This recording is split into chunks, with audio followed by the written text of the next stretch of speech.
كل سنة وانتم طيبين. عدى خلاص تقريبا تلت رمضان، كلنا بقى واتبسطنا وعكينا ولهوصنا وعملنا اللي احنا عايزينه. نظبط بقى، فاضل 20 يوم في رمضان، خلينا نظبطهم بقى. يعني ايه، بلاش كمان نضيعهم. خلاص عملنا فيديو قبل كده، الناس اللي ما شافتوش هسيبه لكم في الاي اللي فوق هنا او هنا، وفي الديسكريبشن تحت الفيديو لازم تشوفوا، عشان اتكلمنا فيه في الاساسيات بتاعت الاكل بتاعت رمضان.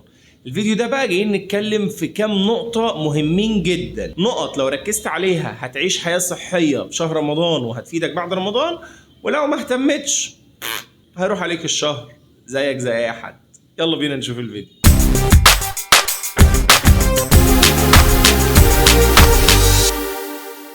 السلام عليكم ورحمة الله وبركاته. ايه الاخبار؟ عاملين ايه؟ يا رب تكونوا بخير. معاكم دكتور احمد بدر، اخصائي العلاج الطبيعي والتغذية.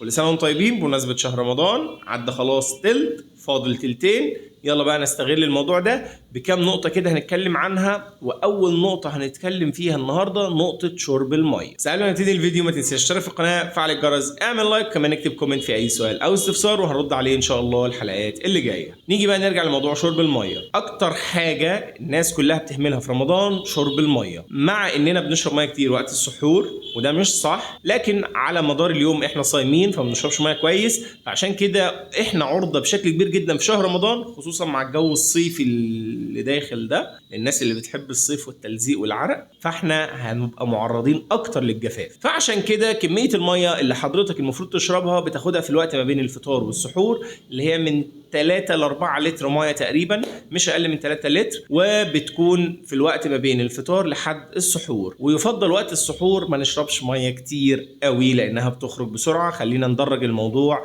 من اول الفطار لحد السحور، مش هفضل ما بشربش ميه واجي في السحور املى بطني بجركن ميه. تمام؟ طيب يا دكتور احمد، برضو انا بعطش بسهوله مع كميه الميه دي، اعمل ايه؟ دي بقى قصه تانية خالص هتودينا للنقطه التانية، وهي ازاي تحارب العطش في نهار رمضان. والتركايه في اكل الخضار بشكل مستمر. كل حاجات فيها خضار كتير، سلطه في الفطار وفي السحور. الحاجات دي هي اللي بيبقى فيها ميه بتقدر تتخزن في الجسم وقت اطول، ده بشكل قوي جدا. الحاجه التانية انك حاول دايما تاخد الدش بتاعك بميه بارده. الدش بميه بارده بيحافظ على وجود الميه داخل الجسم، مش بيخرجها من الجسم زي الميه الدافيه. فيبقى انت محتاج علشان تحارب العطش رقم 1 تاخد الحاجات اللي فيها ميه بس بتقعد في الجسم وقت طويل زي الخضار بشكل كبير. تاخد دش دايما بارد، بلاش دش دافي، علشان الدش البارد بيحمي الميه جوه الجسم مش بتخرج بسهوله. طيب النقطه رقم 3 معانا هي نقطة التمارين الرياضية. ألعب كارديو ولا أروح الجيم؟ أشيل حديد بقى ولا أقضيها جري؟ ألعب قبل الفطار ولا بعد الفطار؟ أعمل إيه؟ ولا أقعد خالص في البيت بقى وأريح نفسي وبعد رمضان يبقى فرجة ربنا؟ بص يا سيدي،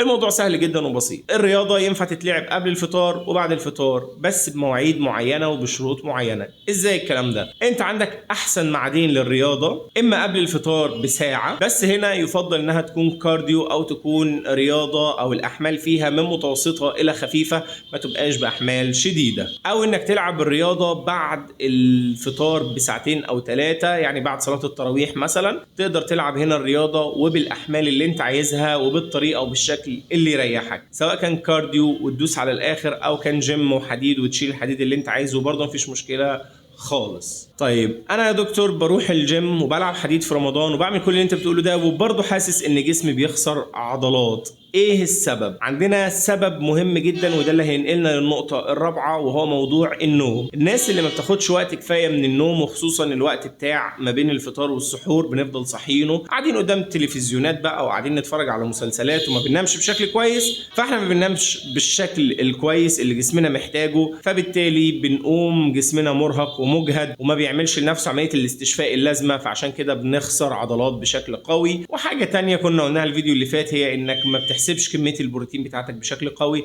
لكن النقطة اللي انا عايز اتكلم عنها تحديدا هي نقطة النوم. لازم ننام كويس. طيب بما اننا بقى بنتكلم في الجيم، تعالوا للنقطة اللي بعد كده، وهي نقطة المكملات الغذائية. ينفع اخد مكملات غذائية في رمضان؟ طبعا ينفع، ما فيش اي مشكلة خالص. بتاخدها بنفس المواعيد وبنفس الظروف، ما عدا الحاجات اللي انت بتاخدها مثلا قبل التمرين. لو انت بتتمرن قبل الفطار فانت هنا صايم، مش هينفع تاخد حاجة. فبالتالي لو انت تمرينك بعد الفطار فانت عادي جدا انك تاخد الواي بروتين، الكرياتين، المالتي فيتامين، الحاجات دي كلها ما فيش فيها اي مشكله، بنفس الجرعات وبنفس الكميات لكن خد بالك من موضوع الميه، اشرب الميه بشكل كويس، ما تهملش الموضوع ده، ابوس ايدك. وللناس اللي ما شافتش الحلقه اللي فاتت كان فيها تشالنج قوي جدا، لازم تشوف الحلقه وتتابعها لاخرها علشان تشوف التشالنج اللي موجود فيها اللي مكمل معانا لاخر شهر رمضان ان شاء الله. واي حد عنده سؤال او استفسار يكتبه في الكومنتات علشان نرد عليه، وكمان نجهز له حلقه في اقرب وقت. ولو عايزين لايف اكتبوا لي برضو في التعليقات. اشوفكم بخير والسلام عليكم.